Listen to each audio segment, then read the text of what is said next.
அல்லாஹ் சொல்கிறான், என் அடியானே, நீ என்னை புறக்கணித்திருக்கலாம், தொழாமல் இருந்திருக்கலாம், மிக மோசத்திலும் மோசமான மனிதனாக இருந்திருக்கலாம், கெட்ட மனிதனாக இருந்திருக்கலாம், அல்லாஹ்விற்கு மிகப்பெரிய குற்றவாளியாக கூட இருந்திருக்கலாம்.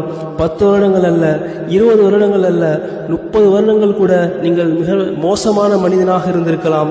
உங்கள் வாழ்க்கையில் ஏதோ ஒரு வகையில் மனம் திருந்தி வந்து அல்லாஹ்விடம் சென்று என் ரப்பே என்று கையேந்தினால் அல்லாஹ் கேட்கிறான், என் அடியானே, உனக்கு என்ன வேண்டும் கேள், தருகிறேன்.